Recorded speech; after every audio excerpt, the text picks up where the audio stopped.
Je suis super contente de t'avoir aujourd'hui pour du coup la petite interview pour que tu puisses te présenter, expliquer ce que tu fais. Donc du coup, dans le cadre des interviews sur Elles osent entreprendre et du coup sur le peu où j'ai eu le privilège d'échanger avec toi et j'ai regardé aussi la petite interview que tu as déjà faite autour de la femme pour qu'elles osent être elles et par la danse. Oser avoir de l'ambition. Ouais. Et du coup, est-ce que, pour ceux qui ne te connaissent pas encore, si tu peux me faire une petite présentation vraiment comme tu as envie Avec grand plaisir. Écoute, moi, je m'appelle Fischer Janine. Je suis franco-camerounaise. Je suis lilloise d'adoption, donc je suis pas née à Lille, mais je suis arrivée à Lille il y a un petit moment maintenant et je suis très, très bien. Je suis DA, donc directrice artistique et fondatrice de mon école de danse que j'ai créée, qui s'appelle la Waka Waka Dance Academy et qui est donc une école... on propose des danses afro-urbaines. On est spécialiste plutôt des danses afro-urbaines, mais pas que. On va travailler aussi autour du hip-hop, du twerk, de la samba et de la soca. Voilà. Okay. C'est notre spécificité. Et donc, on a plus de 600 élèves. On accueille tout public, donc des enfants en passant par les ados jusqu'aux adultes. Et la petite nouveauté en exclu, c'est qu'à la saison prochaine, on va accueillir les seniors aussi. Ça, c'était une de mes grandes ambitions. Donc, voilà, ça sera fait. Que dire encore à Lille, rue des Postes, 134 rue des Postes. Et c'est vraiment l'école de la joie et de l'empowerment. J'adore. Pour revenir sur ton parcours d'entrepreneuse ou d'entrepreneuse RE, en fonction de comment on aime bien dire, comment on aime bien se définir. Ça fait combien de temps, du coup, que tu es devenue entrepreneur et comment ça t'est venu en fait? Entrepreneur, tu vois, pour moi, rien à voir, mais une mère de famille, c'est une entrepreneur. Hein. Parce que, voilà, éduquer, surveiller, s'occuper d'un enfant, c'est déjà pas mal d'entrepreneuriat. Après, il y a la notion plutôt de gagner de l'argent, etc. Même si je trouve que être maman au foyer, elle devrait gagner de l'argent. On fait un petit aparté. Voilà, parce que tout ce qu'elles font. Non, mais moi, personnellement, ça fait 8 ans que j'entreprends et je suis passée par plein d'étapes. Si tu veux, je peux te les énumérer succinctement, mais c'est un long chemin, en fait. C'est le chemin de ma vie et je suis seulement au début de ce parcours d'entrepreneuriat. Donc, en fait, moi, j'ai toujours voulu entreprendre. Donc, je suis née à Paris, mais j'ai grandi au Cameroun et je suis revenue après en France. Et c'est vraiment la notion de, déjà, s'adapter sur les deux cultures, parce que j'ai vraiment deux cultures différentes et je connais très bien les deux cultures. Ça, c'est ma richesse d'avoir vraiment eu la chance de grandir au Cameroun et de pouvoir maintenant toujours repartir sur le continent. Alors, je dis du continent parce que je vais pas forcément au Cameroun. Hein. Donc, je voyage un petit peu dans d'autres pays africains. Mais en tous les cas, ça a été ma grande richesse et je pense que c'est une force de pouvoir s'adapter. En tout cas, moi, je le vois comme ça. Donc, j'ai toujours su qu'à partir de la trentaine, je ferais quelque chose qui ait du sens pour moi, qui puisse servir ma communauté et dans lequel je puisse m'épanouir et gagner de l'argent. Voilà. Donc, c'était clair. Donc, concrètement, qu'est-ce que j'ai fait? Donc, j'ai fait une école de communication, donc j'ai fait l'IFAP. Ensuite, j'ai bossé en agence et très vite, j'ai travaillé je gérais en fait une boutique de bijoux ce qui était intéressant, c'est que c'était multitâche, donc j'avais plusieurs compétences.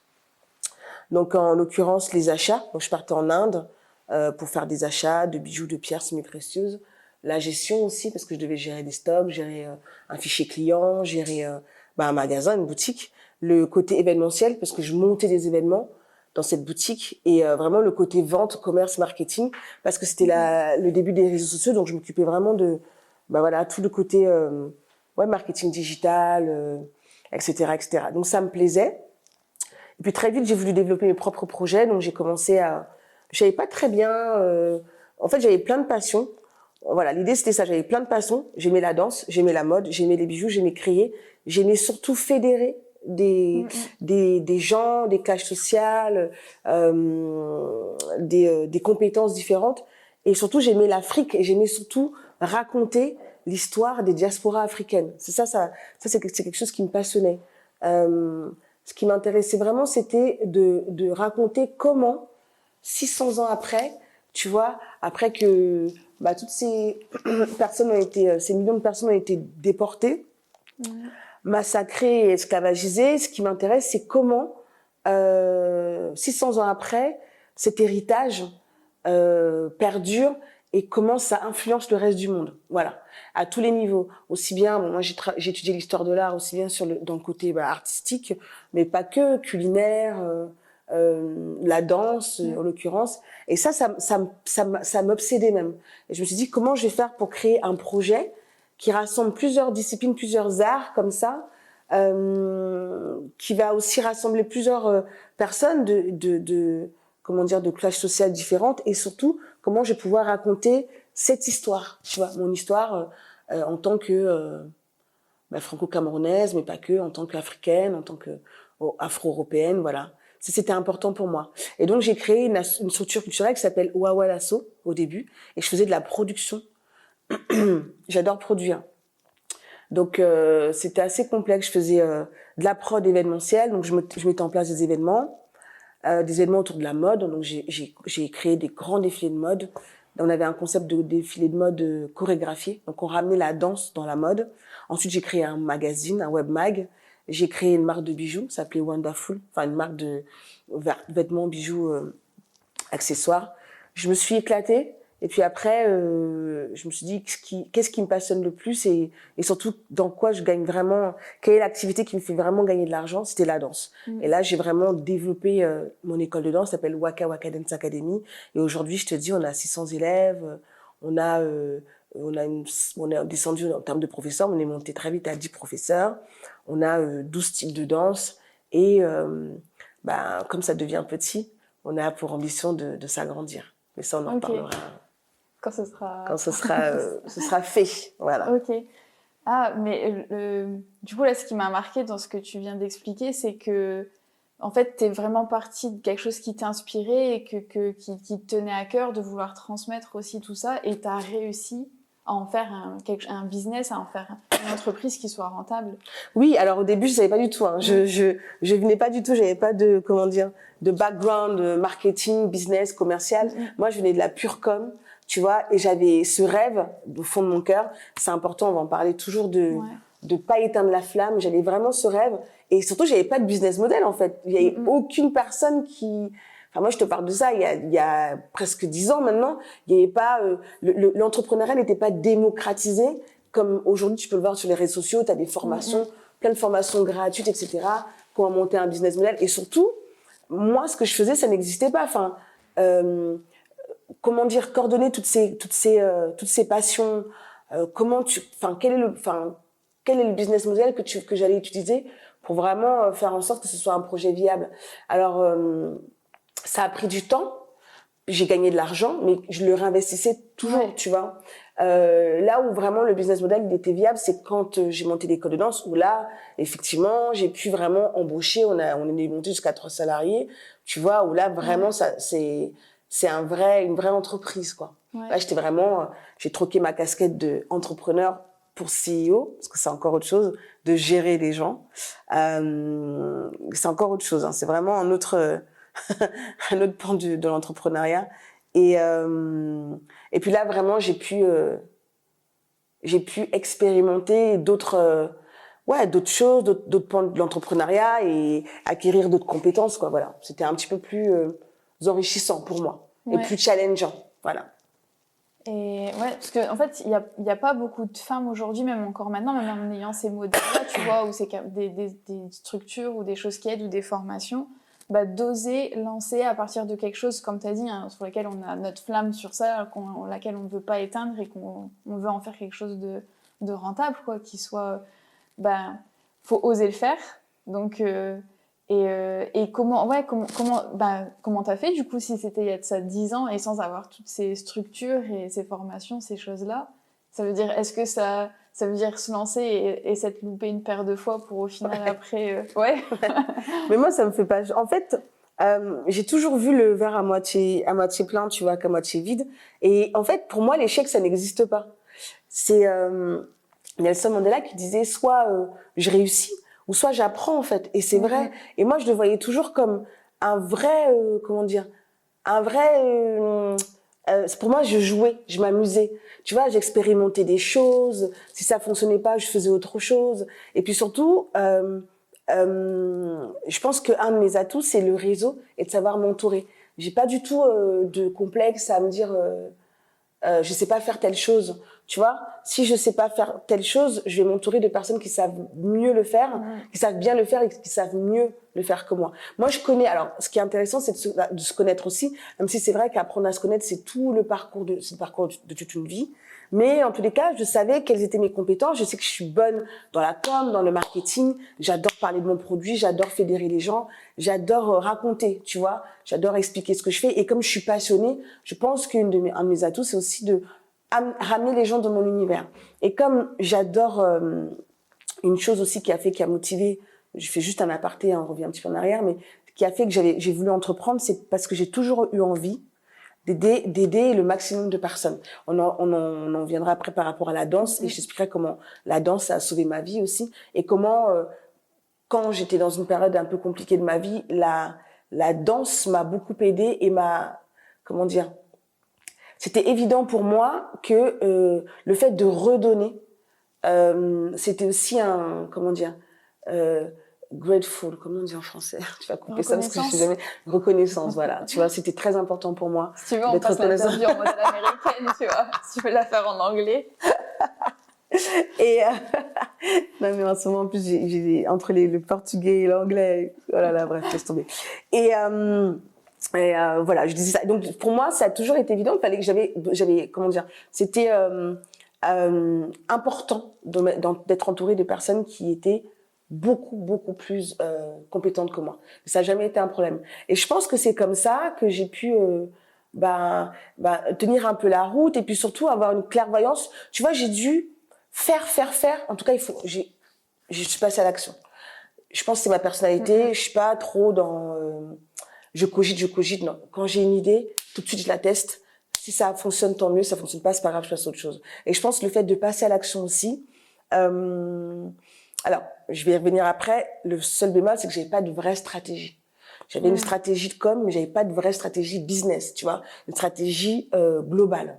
Et c'est pour ça que je me suis un peu épuisée. À un moment donné, notre énergie, elle est limitée. Et c'est vrai que j'ai fait ça pendant quelques années. Je me suis un peu épuisée. J'ai testé plein de trucs, le web mag, ma marque, etc., pour finalement me concentrer sur ce qui fonctionnait vraiment et qui est vraiment qui est la danse et ce qui fonctionne aujourd'hui. Mais c'est vrai que le truc, c'est que tu peux t'épuiser vite. Mais en tous les cas, je suis passée à l'action. Je me suis entourée des bonnes personnes. Et puis, voilà, quoi. Après, moi, c'est quelque chose que j'ai toujours eu envie de faire. Tu vois, c'était au fond de moi. Je viens pas forcément d'une famille où on entreprend. En revanche, je viens d'une ethnie, parce que je suis Bamileke, et ça, c'est important pour moi. Je suis donc camerounaise. Je viens d'une ethnie, les Bamileke, et j'ai eu la chance de grandir, comme je te l'ai dit, au Cameroun, et surtout grandir au village. J'ai passé beaucoup de temps avec mon grand-père, et j'ai vu, c'est un peuple qui est très commerçant. Tu te renseignes un peu sur les Bamileke au Cameroun. Nous sommes des commerçants. On aime faire du business. C'est pas dans notre ADN, mais dans notre culture.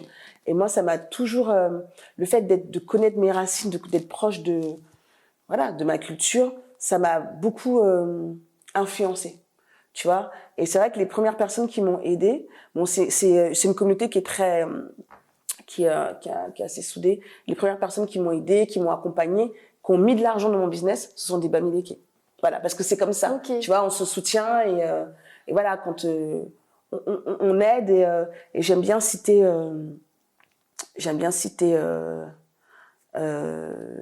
quelqu'un que j'aime beaucoup, qui travaille beaucoup. J'ai oublié son nom, mais je vais m'en souvenir tout à l'heure, qui dit toujours le soutien passe par la caisse.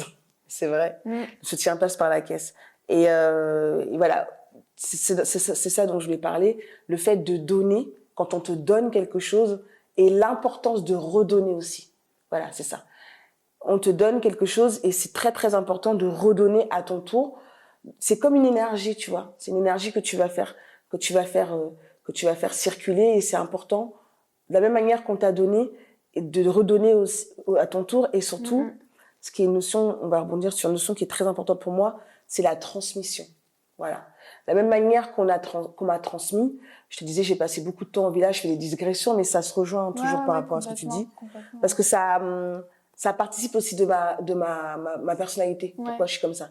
Le fait de passer du temps aussi au village, tu vois, dans mon ethnie, on m'a donné beaucoup, on m'a transmis, parce qu'on transmet.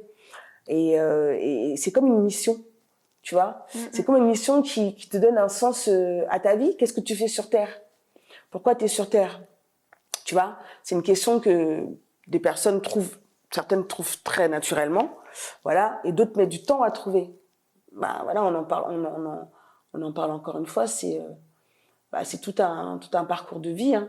Et moi, j'ai trouvé ma mission. Je pense que vraiment, je suis sur Terre pour transmettre à mon tour, redonner et surtout aider et accompagner le maximum de personnes.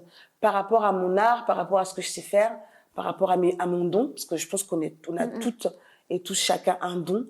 Et voilà, je pense que c'est ça. Ok. Et du coup, je vais enchaîner sur cette question-là. C'est Tanguy de Bangui, hein, de Black Network, qui dit toujours... je fais un petit clin d'œil. Le soutien passe par la caisse. Il a raison. C'est vrai. Ouais. Et pour certains, ça fait très mal de mettre la main dans le porte-monnaie pour dire de... ça fait très mal parce que moi, j'estime que... Comment dire? Quand quelqu'un te présente un projet, tu vois qu'il a investi, qu'il se bat, moi, ça me dérange pas de redonner. De la même manière qu'on m'a donné, tu vois, à mon tour, c'est, comme je te disais, c'est une énergie. C'est comme T'es dans cette idée de cercle d'abondance. Exactement, c'est ça. Cercle d'abondance. Ça circule et il faut faire circuler, il faut pas bloquer, il faut pas être la personne qui va bloquer. Faut pas bloquer, il faut être solidaire. Tu vois, c'est une valeur qui est très, très importante pour moi. Il faut de la solidarité. Alors après, moi, comment dire, je rétrécis mon cercle aux femmes parce que je travaille beaucoup avec les femmes. Et c'est important pour moi, par exemple, c'est très important pour moi, cette notion de sororité. C'est pas quelque chose galvaudé ou quelque chose qui parce que c'est hype, tu vois, que je le dis. Pas du tout. Et c'est vraiment ma façon de fonctionner. Tu vois, quand je vois une femme qui entreprend, pourquoi? Parce que c'est plus compliqué sans être dans la victimisation. Mais c'est un peu plus compliqué, on est on a un peu plus de barrières, etc. On passe dans une société quand même paternaliste et patriarcale. Donc si on se soutient pas, nous, entre femmes, ça va être compliqué. Et pour moi, c'est une vraie valeur. Complètement. Et le soutien, ça passe, effectivement, par du conseil, par de l'écoute, par de l'accompagnement, mais ça passe aussi par l'argent, parce que l'argent, c'est pas le nerf de la guerre, parce que pour moi, c'est pas le plus important, même si c'est très important. Mais si tu peux donner même 10, même 20, même 30, fais-le, quoi. Voilà. C'est ma façon de voir. Ouais, c'est un moyen. En tout cas, c'est un moyen d'échange et c'est un moyen de fluidifier les échanges. Donc, l'argent? Non, c'est un moyen de donner un petit coup de pouce. Ouais. Pas forcément fluidifier les échanges parce que tu peux échanger via une autre façon, mais en tous les cas, l'argent, c'est un petit accélérateur. C'est nécessaire. Et dans le business, c'est comme ça. Voilà. Complètement. Et du coup, en fait, j'enchaîne sur mon autre question. Alors, vu qu'on parlait de ça, de l'entrepreneuriat féminin, toi, de par ton expérience, de ce que tu as vécu et de ce que même aujourd'hui, des femmes sans doute que tu as même dû accompagner, aider, c'est quoi ton recul et ton rapport ou ton analyse par rapport à ça? Comme tu disais, oui, en effet, que oui, c'est plus compliqué pour les femmes. Non, mais surtout, tu vois, je disais, Barbara, moi, je vois pas le verre à moitié vide. C'est-à-dire que pour moi, certes, et je vais rebondir sur l'interview que je voyais, je fais beaucoup de rebondissements, mais j'écoutais Edgar Yves, que je suis allée voir dernièrement, d'ailleurs, au Sébasto, tu sais, l'humoriste, et en fait, il était en interview sur une chaîne que j'aime beaucoup, s'appelle Investir au pays, et ça fait sens ce qu'il disait. En gros, il disait que, en plus, je me suis reconnue dans ce qu'il disait parce que je suis aussi adepte d'une philosophie, le stoïcisme. Bref, voilà. On peut en reparler si tu veux plus tard, mais en tous les cas, dans un environnement hostile, oui, t'as deux façons de choisir. Soit tu vas choisir et encore une fois, la victimisation, même si c'est un fait que c'est une société patriarcale, c'est un fait que quand t'es une femme, c'est plus compliqué, c'est un fait que quand t'es une femme racisée ou avec une religion, etc., qui est pas bien vue en France, ça sera plus compliqué. C'est un fait que si t'es handicapé, ça sera plus compliqué. C'est un fait que si t'habites dans un quartier, des quartiers un peu, voilà, qui sont mal vus, ça sera plus compliqué. Voilà. Quand tu cumules des discriminations comme ça, c'est plus compliqué. Alors, qu'est-ce qu'on fait? On dit c'est compliqué, on se plaint et on n'avance pas. Ou alors, on se dit, ok, mais moi, qu'est-ce que j'ai comme compétence, tu vois? Moi, je me suis jamais vue comme une nana, en fait, je me suis jamais dit, ah, je suis noire, en plus j'ai des dreadlocks, tu vois, on n'est pas aux États-Unis, on n'est pas en Angleterre, donc déjà les dreadlocks ça a une connotation très très chargée en France. Je me suis jamais dit, je suis pas dans l'entrepreneuriat, blablabla. Je me suis dit, ok, je suis une femme noire, c'est ma puissance, c'est ma puissance, c'est mon don, c'est pas du tout un handicap, tu vois. J'ai des locks, bah ce sont mes cheveux en fait, tu vois. J'ai une personnalité. Qu'est-ce que je peux apporter au monde? Parce que on est là, on est tous sur Terre pour quelque chose ou pas. Hein. Tout dépend des croyances. En tous les cas, moi, je pense qu'on est là pour quelque chose, qu'on a toutes et tous une mission. Mais quelle est ma mission de vie? Qu'est-ce que je peux apporter? Pourquoi je suis là? Quels sont mes dons? Quelles sont mes compétences? Qu'est-ce que je suis venue faire sur Terre? Et moi, je me suis dit voilà, t'es une femme avec ton histoire. Moi, j'ai des parents extraordinaires qui m'ont accompagnée, qui m'accompagnent tout au long de ma vie, qui m'ont donné énormément d'armes, tu vois, énormément de savoir. Enfin, moi, j'ai pu voyager depuis que j'ai 4 ans. J'ai des parents extraordinaires. Je viens d'un milieu familial extrêmement aimant. Enfin, il y a beaucoup d'amour. Voilà. Donc ça, c'est un bagage fort, tu vois. Après, bien évidemment, j'ai connu plein de, comment dire, des échecs, etc., des accidents. Enfin, pour moi, l'échec n'existe pas, mais en tous les cas, je suis tombée plein de fois. Mais c'est l'apprentissage, tu vois. Aussi, dans cette société, c'est un peu lisse, quoi. Après, je fais un aparté, mais c'est aussi, et je rebondis sur ce qu'il disait Edgar, en fait, les gens ne veulent plus souffrir.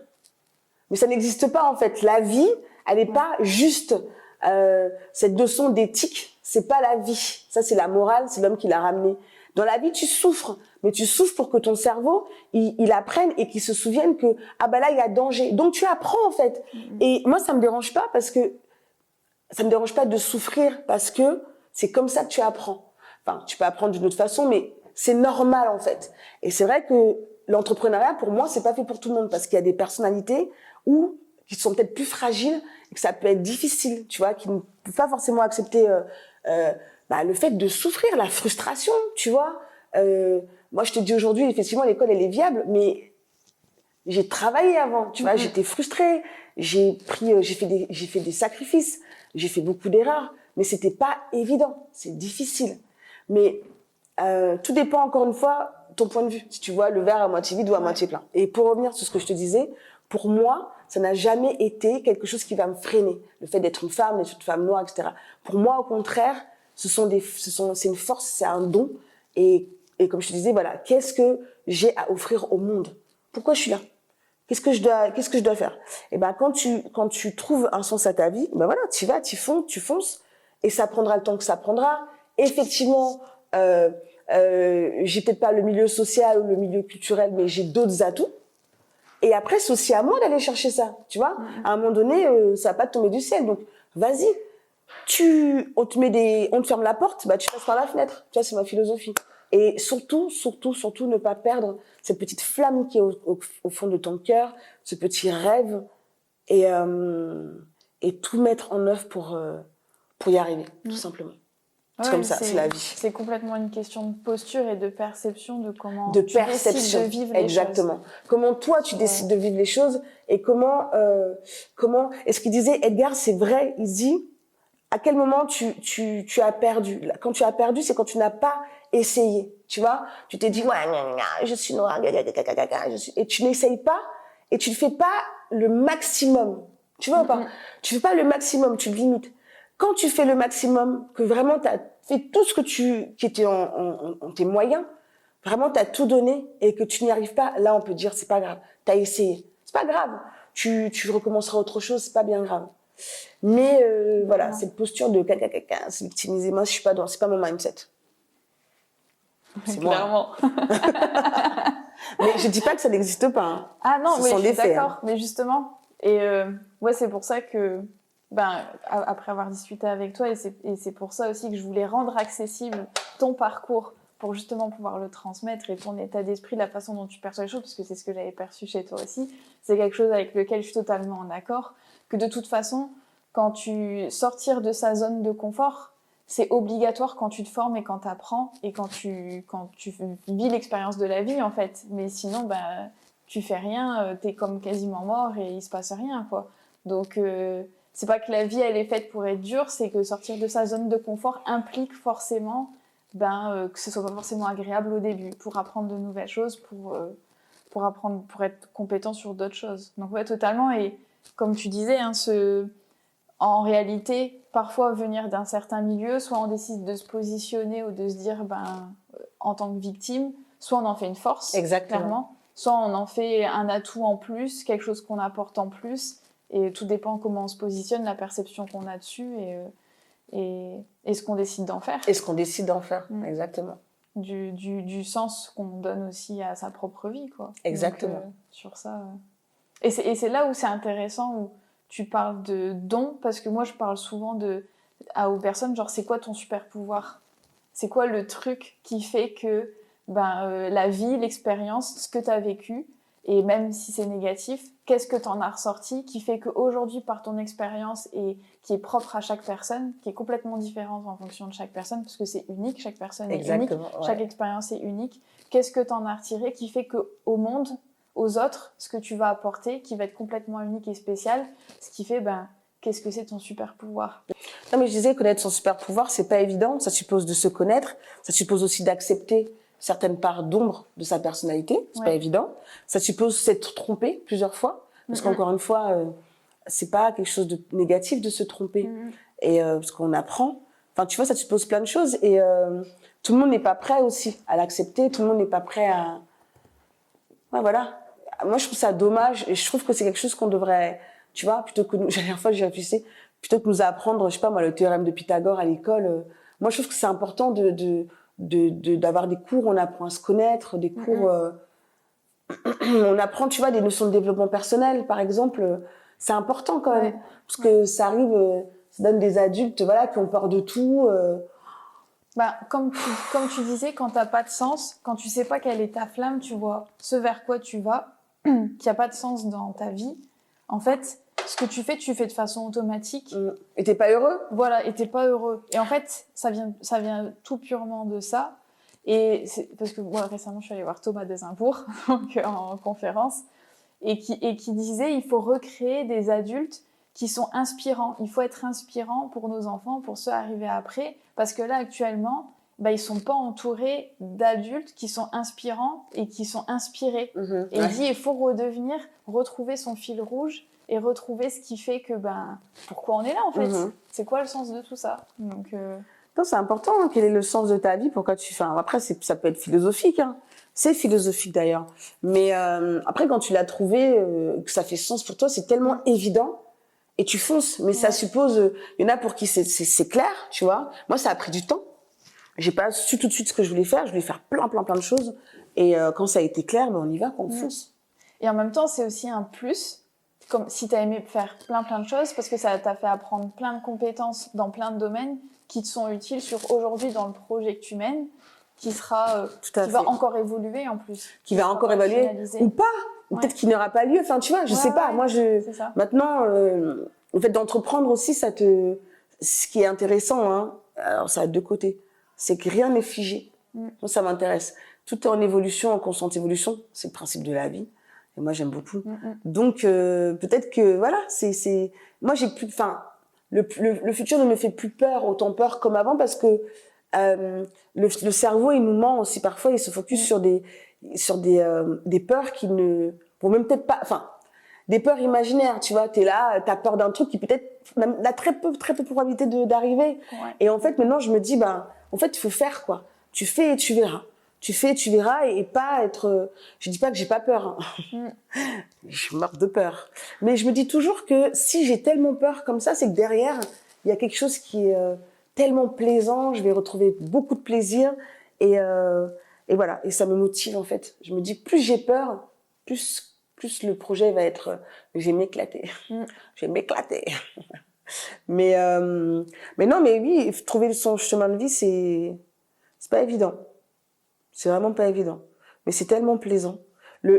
Comment dire, le processus, il est intéressant. Même si c'est parfois douloureux, mais c'est intéressant. Mais c'est vachement intéressant ta posture que tu as par rapport au fait d'avoir peur, de vivre l'expérience de la peur. Parce que, justement, moi, j'avais fait une vidéo où j'ai parlé de ça, où en disant, si une chose te fait peur, fais-la et fais-la en ayant de la peur. Parce que comme tu dis, en fait, des fois, le cerveau, il nous ment. En fait, c'est une information. Souvent, le cerveau nous ment. Alors qu'en réalité, il n'y a pas de raison d'avoir peur. Et le fait de l'avoir fait, derrière, tu vas imprimer une expérience positive en disant, en fait, j'en suis pas morte, il s'est rien passé. Et donc, du coup, ça va enlever cette peur. Et il y a beaucoup de gens qui, quand ils ont cette peur, en fait, évitent l'événement, font en sorte de ne jamais être dans l'événement ou dans cette circonstance-là pour ne plus revivre la peur. Et en fait, ça ne veut pas dire que tu l'évites ou que... éviter la peur, c'est pas un moyen, une résolution non plus quand tu te confrontes à ta peur. Quand ton corps t'envoie l'information que tu as peur, c'est une information, ça veut pas dire que c'est vrai, ça reste une info. Tu dis ok, merci, je vais faire avec le reste d'infos que j'ai et j'y vais, quoi. Tout à fait. Et c'est intéressant que même, tu vois, d'oser avoir le courage de dire que tu as peur, qu'il y a plein de choses que tu fais sûr. Et qu'en fait ça te fout la trouille, quoi. C'est tout ce que je fais me fout la trouille, mais c'est humain. Moi, je suis pas une j'ai des super pouvoirs. En plus, j'adore les super-héros. Non, mais bon, je suis pas non plus, mais je reste que une humaine. Je suis juste humaine. Et avoir peur, bien sûr, c'est un sentiment légitime. J'ai tout le temps peur. Mais, c'est vrai, comme tu dis, de fait de passer à l'action, à aussi éduquer mon cerveau à se dire que, en fait, peut-être qu'il y a rien derrière, hein, c'est juste de la peur. Comme tu dis, c'est une information, let's go. Et j'ai même, encore une fois, on parle de posture, de point de vue. J'essaie même de déjouer mon cerveau, et comme je te dis, en disant toujours que s'il y a de la peur, plus ça veut dire que derrière l'expérience, elle doit être juste, tu vois, un truc de dingue, il faut que j'y aille, quoi. Voilà.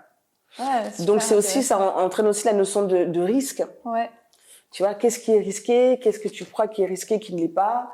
Qu'est-ce qui est vraiment risqué, voilà, aussi la question de doser le risque, mais de toute façon il faut prendre des risques dans la vie, faut un petit peu, si tu veux avoir le thrill, le frisson, pour que ce soit intéressant, quoi. Pour que ce soit intéressant, sinon t'es là sur terre, t'es aigri, comme il y en a plein là, ils vont travailler mais ils sont pas heureux, après ils sont là dans leur vie, leurs enfants ça va pas, leurs femmes, tu vois, moi je me suis dit je vais passer 90% de mon temps au travail, j'ai sûrement pas envie de m'ennuyer, tu vois ou pas? Ah ouais, du coup le travail ça devient plus laborieux, tu vois, ça devient plus un labeur. Bien sûr, il y a des côtés un peu moins plaisants, mais jamais je me lève, j'ai la boule au ventre. Ou alors quand j'ai pas envie, je le fais pas. Mais c'est moi qui décide. C'est moi la boss, tu vois. J'ai pas besoin, je suis plus là à demander est-ce que je peux avoir un jour de travail? Mais c'est ma personnalité. C'est comme ça que je fonctionne et c'est ce qui me convient le mieux. Je dis pas que moi c'est l'entrepreneuriat qui me convient, tu vois.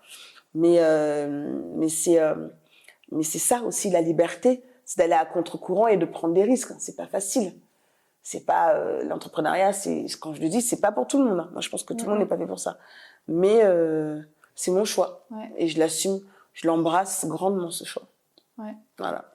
Toutes les entrepreneuses que j'ai interviewées, elles ont toutes dit ça. C'est vrai? Que c'est pas fait pour tout le monde. Non. Que ça, moi, je pense sincèrement. Je pense qu'il faut avoir un esprit de résilience une capacité à assumer la frustration, tu vois. Mais je pense que c'est aussi mon éducation qui fait que c'est un petit peu plus, pas plus simple, mais j'arrive. Après, j'ai pas des challenges de dingue non plus, mais l'angoisse. Tu vois, quand t'as des salariés, il faut les payer. Quand t'es toujours en train de chercher des sources de financement, c'est jamais quelque chose qui est stable. Donc t'as pas la stabilité dans ta tête où tu te dis ce mois-ci, tu vois, ça va tomber. Non, il faut toujours y aller. Faut avoir l'endurance. Hein. C'est une course de fond. Hein. Faut avoir l'endurance. Faut avoir un mental. Tu vois, on en parlait la dernière fois, quand tu es entrepreneur, que tu perds, ce qui m'est arrivé, par son âme, mon père, que tu finis l'enterrement, tu dois aller travailler, et avec le sourire, s'il vous plaît, faut pouvoir l'encaisser, ça. C'est pas fait pour tout le monde. Mais moi, je pense que mon éducation, merci maman, merci papa, l'éducation africaine, comme elle est un petit peu plus, c'est mon avis. Ouais. Elle est un tout petit peu plus dure, je trouve, que l'éducation, enfin, quand je compare, c'est ma mère qui est camerounaise, mon père qui est français. Comme j'ai passé beaucoup de temps avec mon père au Cameroun, avec ma mère, pardon, et beaucoup de temps au Cameroun, c'était difficile. Donc je pense que ça te conditionne déjà. Tu vois, tu sens que la vie, elle est pas tendre. Tu vois, c'est pas le monde des bisounours. Donc là, déjà, tu as un mindset qui fait que tu peux encaisser plus. Je pense, hein. Je pense qu'il y a une part de mon éducation qui fait aussi que, voilà. Donc merci l'éducation africaine. C'est comme mon avis. Bah, et c'est ça ta force aussi, hein, c'est de savoir prendre de ton histoire et de ton parcours. Tout à fait. D'en avoir fait carrément un plus, quoi. Tout à fait. Moi, mon histoire, c'est vrai que, je te disais tout à l'heure, c'est, voilà, bah, mon histoire à moi, c'est, voilà, j'ai vécu sur les 2 continents, enfin, sur les 2 pays, c'est mon plus, en fait. Et je m'en sers, et à mon tour, si je peux le transmettre, avec plaisir, quoi. Je le fais. C'est ma mission. Et justement, tu parlais du fait de, quand, l'un des côtés positifs de l'entrepreneuriat, c'est de pouvoir vivre de quelque chose qui fait sens pour nous, comme tu dis, hein, que t'es contente de te réveiller chaque matin et de pouvoir réaliser ce qui fait sens pour toi. Et moi, ce qui m'a beaucoup touchée et impactée dans le travail que tu fais, dans ce que j'ai compris, hein, et que j'aime beaucoup, qui me parle beaucoup, hein, du coup, c'est justement comment tu as réussi à mettre en place le fait que, et par la danse, de pouvoir travailler son estime de soi, se réapproprier son corps, de ce que j'ai compris de ce que tu fais, quoi. Donc, c'est encore une fois tu vois, on va encore une fois parler de la notion de liberté et la notion de mon héritage culturel. Moi, j'ai un pays où, en fait, la danse, elle est là, omniprésente. La danse et la musique, hein, c'est toujours corrélé. La danse et la musique. Et moi, j'ai grandi déjà, toute petite, je faisais les spectacles de fin d'année. Ma mère, elle était directrice d'école. Et je m'occupais des spectacles de fin d'année. Comme un kermesse, on appelle ça kermesse ici, voilà. Et la danse, ça a toujours été là dans ma vie. Je me suis jamais dit, je vais être danseuse, je vais en faire mon métier, mais c'est toujours là. Ouais. Quand je suis arrivée en France, j'ai toujours cherché à danser. C'était vraiment l'art qui m'épanouissait le plus. Et facile d'accès, en fait. Tu mets de la musique, tu danses, voilà. Et quand je suis arrivée à Lille, la danse, elle m'a permis de rencontrer plein de gens différents, de voyager, de m'ouvrir à plein de cultures différentes, tu vois. J'ai découvert la samba, grâce à une copine qui m'a fait découvrir la samba, le Brésil, tu vois, une autre façon de vivre mon africanité, parce que en fait, je me suis sentie africaine seulement quand je suis arrivée en France, hein. Parce que quand tu vis au Cameroun, tout le monde est noir, enfin tu vois, il y a pas de, voilà. Je suis arrivée en France et là, je me suis sentie, voilà, là j'ai pu explorer mon africanité et justement avoir conscience de cette richesse. Donc, j'ai pu voyager en Afrique aussi parce que, en fait, quand tu es au Cameroun, ou tu voyages à l'intérieur du Cameroun et encore, mais tu connais pas forcément les autres pays. Bon, maintenant, c'est plus simple, mais j'ai 43 ans, donc voilà, je te parle de ça il y a plus de 20 ans. C'était pas aussi évident. Du coup, j'ai pu voyager et explorer justement les différentes narrations africaines, notamment le Brésil, qui est un pays extraordinaire pour moi parce que c'est dans ce pays que j'ai vraiment pu expérimenter la force des cultures africaines. C'est-à-dire que les Afro-Brésiliens, ils ont une fierté d'être afro-descendants qui vont exprimer partout dans leur art culinaire, la danse.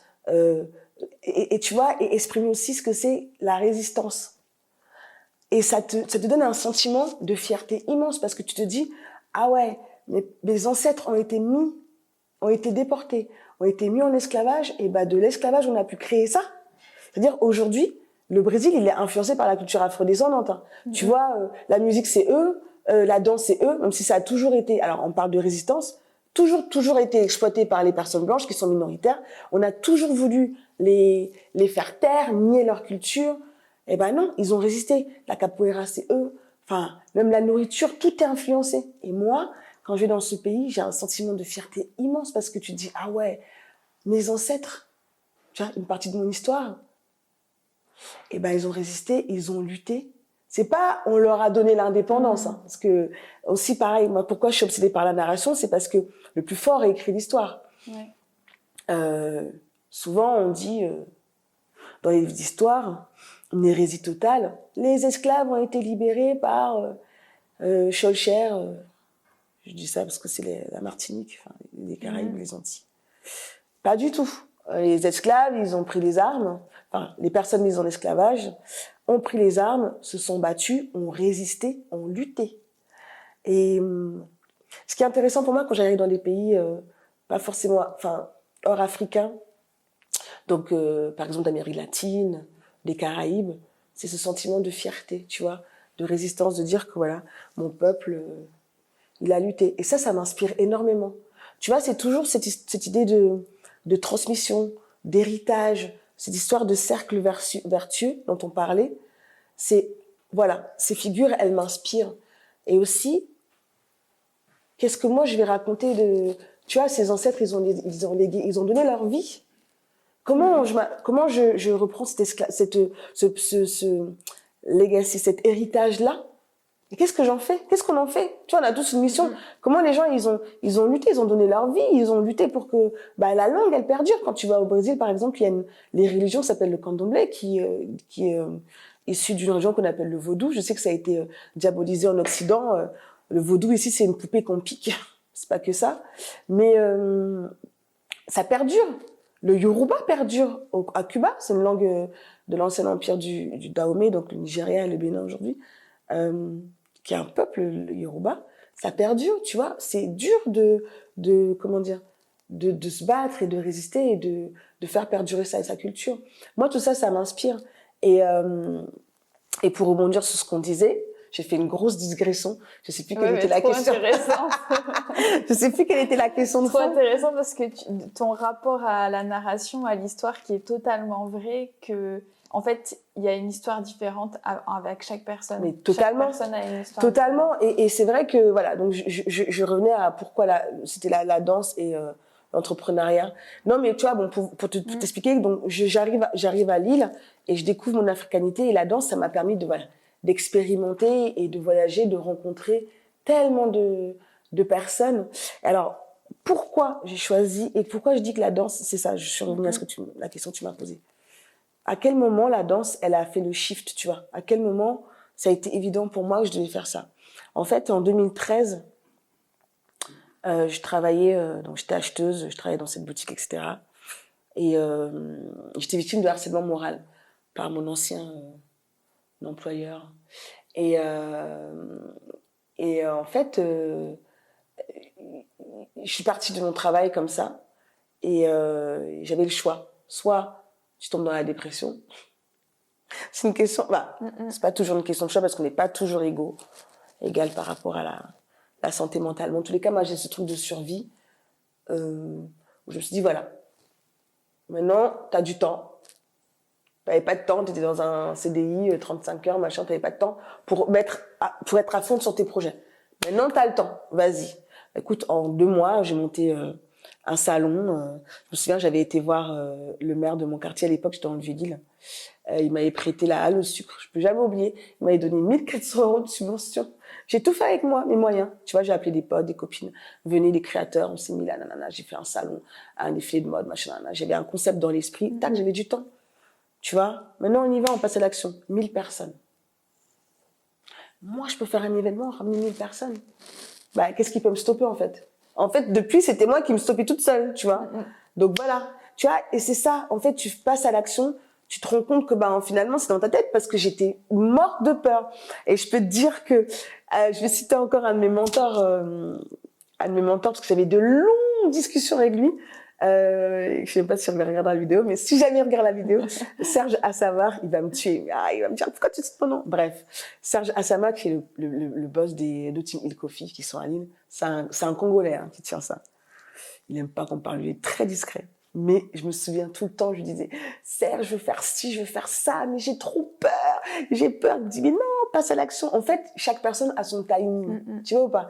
Chaque personne a son temps et des fois c'est rapide, des fois ça prend le temps. Mais il faut pas trop que ça prenne trop de temps. Et j'ai compris que, et je vais rendre hommage là à mon ancien boss qui m'a enfermé, qui m'a menacé, en fait, ça a fait clic dans ma tête. Tu vois ou pas? Parce que s'il l'avait pas fait, je serais encore restée là à me dire, tu vois, ah, est-ce que je vais monter ci, mais nanana.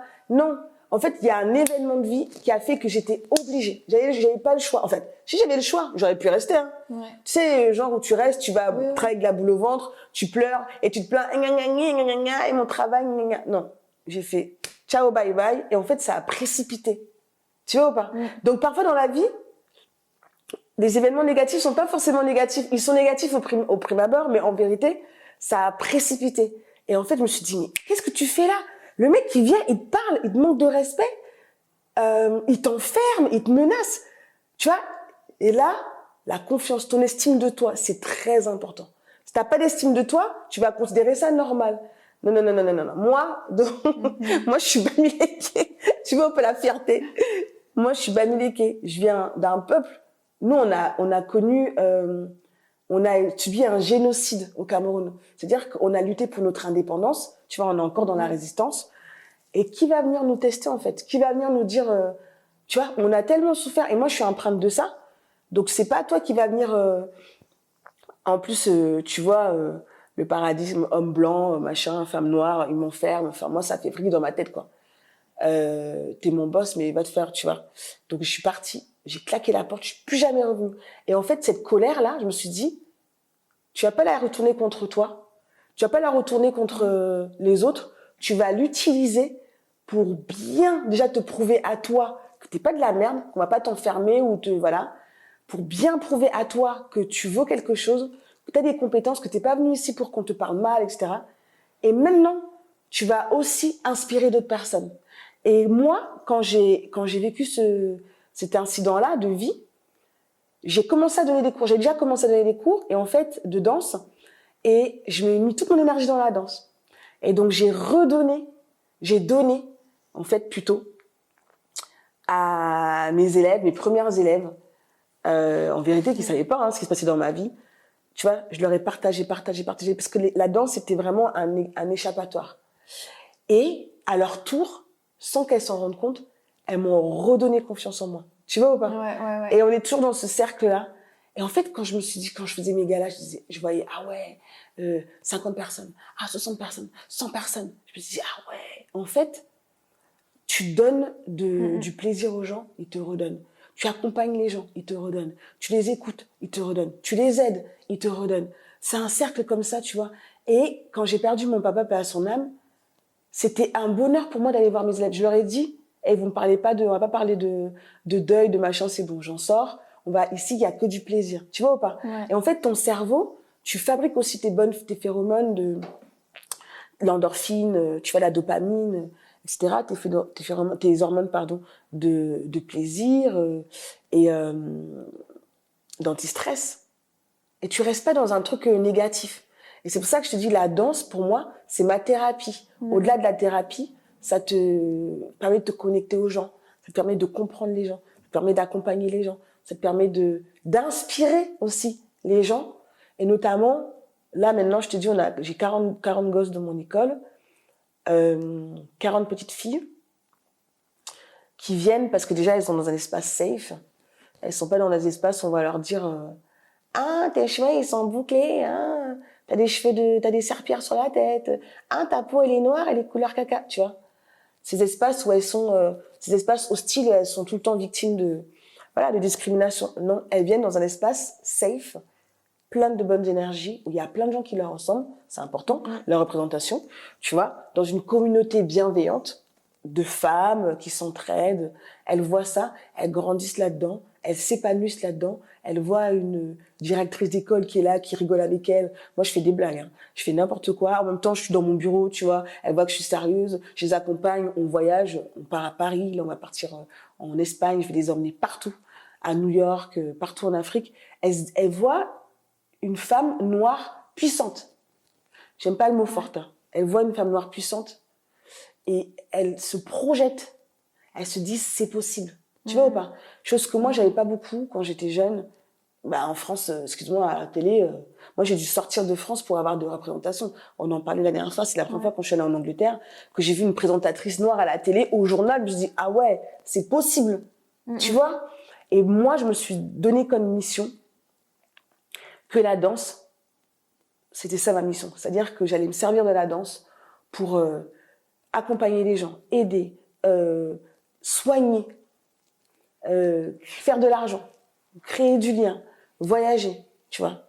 Et je pense que c'est ça ma mission. Hein. Et c'est pour ça que, j'ai besoin de t'expliquer tout ça pour que tu comprennes pourquoi est-ce que, voilà, la danse et pourquoi j'ai choisi la danse et pourquoi aujourd'hui c'est ma mission de vie. Mais ça va au-delà de la danse parce que la danse c'est un prétexte en fait pour la rencontre, pour rencontrer l'autre. Mais au-delà de ça, je suis en train de développer plein de concepts. Mais évidemment toujours le point d'orgue qui est la danse et qui est aussi raconter mon histoire. Ouais.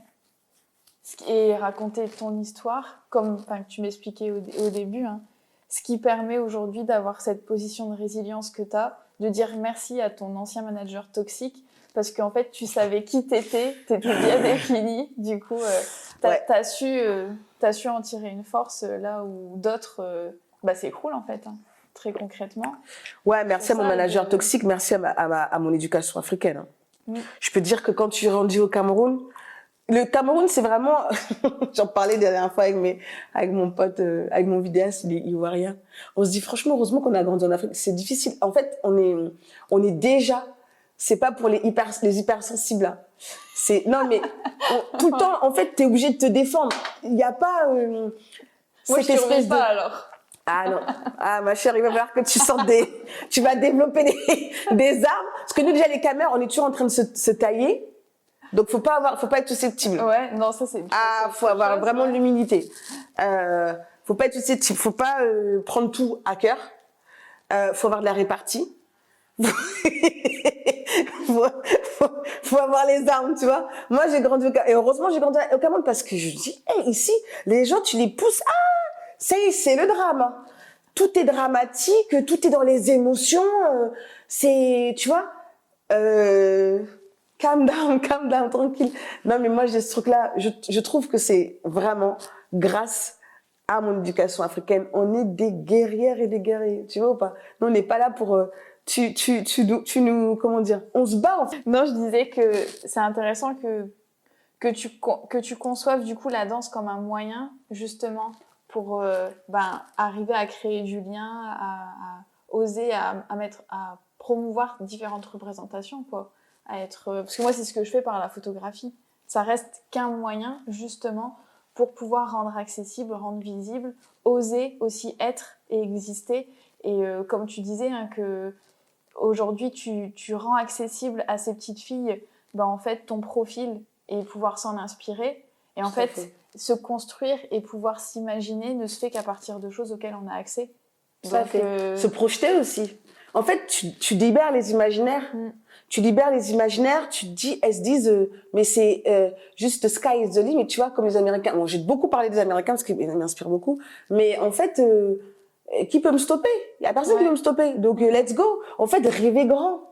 Rêvons grand, tu vois, il y a rien. Justement, pour pouvoir rêver, pour pouvoir imaginer, on a besoin d'avoir accès, en fait, à certains portraits, à certaines histoires, à certaines représentations, parce que si on n'a pas accès, on peut même pas l'envisager. On peut même pas l'envisager. De la même manière, tu vois, moi, c'est une femme qui m'a beaucoup inspirée, c'est Oprah Winfrey, par exemple. Je me dis, j'ai saigné sa biographie, hein, je connais tout par cœur, etc., son parcours. Je me dis, waouh. Je parle de ça il y a 20 ans. Voilà, je me disais, c'est cette jeune fille noire, pauvre, dans un pays, après les paradoxes des États-Unis, mais un pays raciste. Comment est-ce qu'elle a pu s'affranchir de toutes ces contraintes, toutes ces limites et transformer ces mots en plus, en fait. Et d'où elle est partie et le niveau auquel elle est arrivée. Après, il y a eu plein d'autres femmes aussi françaises, noires, qui sont très inspirantes. Tu vois, par exemple, je pense comme ça à Kelly Massol, là, des Secrets de Loli. Je pense notamment à Rokhaya Diallo, qui m'a inspirée énormément. Entre autres, hein, il y en a plein d'autres. Mais je pense aussi à ma maman, tu vois, ce modèle de résilience et voilà, c'est hyper inspirant et comme tu dis, effectivement, avoir de la représentation, des figures inspirantes et qui représentent pour pouvoir ouvrir les imaginaires. Bah, c'est pour ça que moi aujourd'hui, je sais que, comme tu parlais de mission de vie, hein, je sais que moi, de pouvoir aider des femmes à oser se représenter et être accessibles, c'est justement pour pouvoir nourrir en fait cette possibilité de se construire de plein de manières différentes en ayant accès à un maximum de portraits et de modèles différents. De plus on ouvre, plus c'est possible. Et pour ça, il faut que... Alors toi, tu oses. Il y a beaucoup de femmes qui ont des parcours incroyables, exceptionnels, ou même qui s'en rendent pas forcément compte en fait, hein, qui ont une humilité. Pour eux, c'est du banal, en fait, c'est du normal. Mais de pouvoir y avoir accès permet de se construire et de s'imaginer aussi encore autrement. Moi, je sais que ça m'a aidé énormément et que même on change, hein, même tant qu'on est vivant, notre perception elle continue à changer, à évoluer. Et c'est justement de pouvoir rendre ça accessible, d'où les interviews, d'où la photographie, mais que ça reste un moyen en fait. Et la même finalité que toi, c'est-à-dire de créer du lien, de transmettre, pouvoir transmettre et de pouvoir du coup rechercher et comment je vais me définir, comment je vais me raconter. Et justement, en ayant accès à tout ça. Parce qu'une fois qu'on a ça, t'as tout dit. En fait, on a cette estime de soi qui fait que le manager toxique, il va se faire voir, quoi. Exactement. Clairement. Donc, il va se faire voir, et j'ajouterais, il va se faire voir et tu peux rebondir sur autre chose. Parce que tu pourrais rester dans une posture où, t'es perdu. C'est normal d'être perdu, mais faut pas que ça dure trop longtemps, tu vois. Tu rebondis sur autre chose et ça suppose effectivement d'avoir des signes de soi et se connaître un minimum, quoi. Être à l'écoute de ce petit rêve, ou ces petits rêves, parce que j'en ai plusieurs, en tout cas cette petite flamme, la préserver. Je fais quoi avec les flammes là? Mais voilà, il faut toujours l'entretenir, cette flamme, tu vois. Ce feu, il faut le garder et pas laisser les autres l'éteindre. Je crois que c'est Omar Sy qui disait dans une interview, je sais plus, bref. Et d'ailleurs, justement, pour rebondir sur ça, quand tu étais petite, tu rêvais d'être quoi? Oula, tu rêvais de devenir plein de choses. Alors, t'es prête? Donc moi, j'avais une imagination débordante. Déjà, je pense que j'étais un peu TDAH, j'étais un peu dans un monde, je me suis toujours sentie différente, très hyperactive. J'ai voulu être... alors, mon premier métier, ce que je voulais faire, c'était je voulais être trapéziste. Ok. Parce que ma mère m'avait offert un dictionnaire, il y avait, tu sais, toutes les lettres là, et il y avait T, trapéziste. Mais il n'y avait pas de trapéziste au Cameroun. Qu'est-ce que c'est que ce métier? Il n'y avait même pas de cirque. Donc moi, je voulais être trapéziste. Si elle regarde cette interview, ma mère, elle va être morte de rire. Trapéziste. Après, qu'est-ce que je voulais être? Je voulais être médecin. Je voulais travailler dans, tu sais, les médecins là, sans frontières. C'était mon goal. Hein. Ensuite, j'ai voulu être... et je vais dire que tous ces métiers-là, en fait, je les exerce plus ou moins. Donc, je voulais être trapéziste, donc tout ce qui était artistique, etc., etc. Ensuite, j'ai voulu être médecin. Alors, plus tard, j'ai voulu être photographe. Après, j'ai voulu toujours travailler dans les langues. J'ai voulu être psychologue. Après, quand j'étais à la fac, j'ai fait des études d'art, donc je voulais être scénographe dans des musées. Qu'est-ce que je voulais après? J'ai fait des études de com, donc je voulais être attachée de presse, journaliste. Et finalement, je suis directrice artistique. Mais en vérité, tous ces trucs-là, La psychologie, comme quand tu fais du management, que tu gères de l'humain, t'as intérêt à avoir des bonnes notions de psychologie. Ensuite, trapéziste, j'ai envie de dire, je suis un peu en équilibre sur un fil. Toujours, tu vois, un peu à la fois, hein. Ça tangue parfois, souvent ça tangue. Et souvent c'est un peu stable, mais voilà, c'est toujours un exercice d'équilibre. Photographe, j'adore la photo, donc je continue toujours. J'ai fait un peu de photos, j'expose et je suis toujours dans les expositions. J'en ai une là jeudi. Scénographe, j'ai fait de la scénographie dans mes événements maintenant, tu vois. Quoi d'autre encore? Mais il y a que médecin. Des fois, quand les enfants ils se blessent, j'ai ma petite trousse, petit bobo à droite à gauche. Mais finalement, j'ai en fait la réunion de tous ces métiers. Voilà, j'ai pas pu choisir moi. J'arrive pas à choisir, donc j'ai tout fait. Choisir, c'est renoncer. T'as voulu choisir, c'est renoncer à rien. Non, mais surtout, voilà, je me suis dit, je savais pas que c'était possible, donc pour moi c'était pas impossible, du coup je l'ai fait. Voilà, dans ma tête c'était possible, donc du coup je l'ai réalisé. Tu l'as fait. Voilà, j'ai fait. Du coup, la dernière question, T'es prête? La last one. La toute dernière. Quels sont mes rêves, non? Non. Tu rêves de quoi?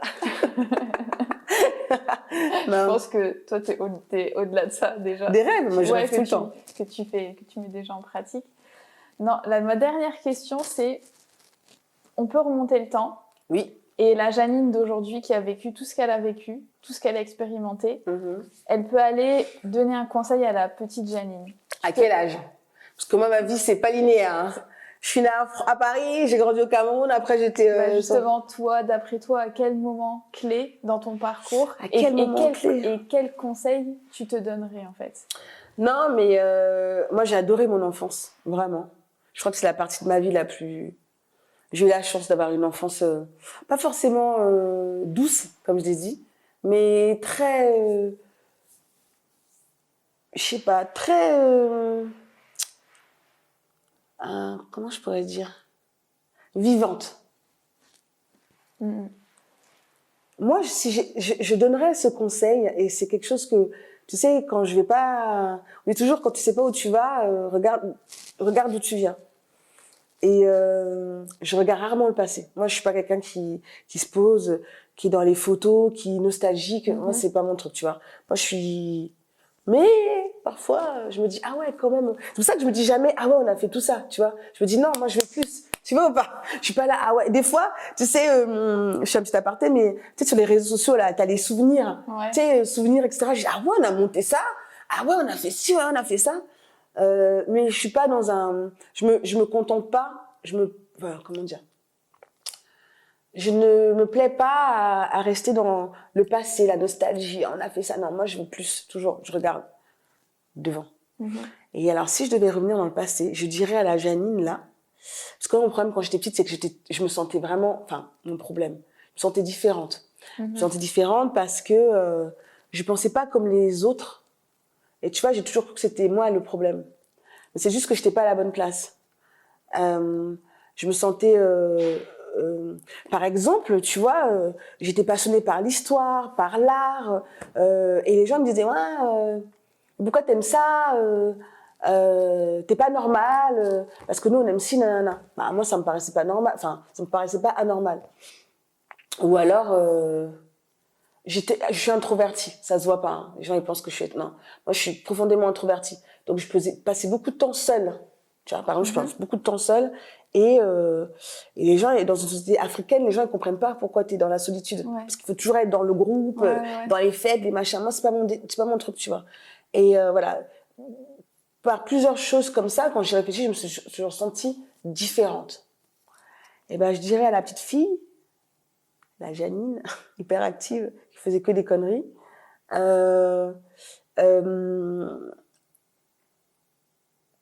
aie confiance en toi. Écoute cette voix intérieure. Écoute cette voix intérieure. Ne veux pas changer. Ne essaye pas de changer pour plaire aux autres. Garde cette personnalité et tu feras de grandes choses. Parce que j'ai toujours su que j'allais faire de grandes choses. J'allais changer le monde. Voilà, je dirais ça. Ça marche. Je t'en prie. Merci, merci pour l'accueil, merci pour l'invitation. Merci de m'accueillir dans et d'avoir écouté mon histoire. Partagé, ça avec partagé. J'ai partagé une partie, en tous les cas. Voilà. Pour le rendre accessible à ceux que ça intéresse. À ceux que ça intéresse. Merci beaucoup, Barbara. C'est cool.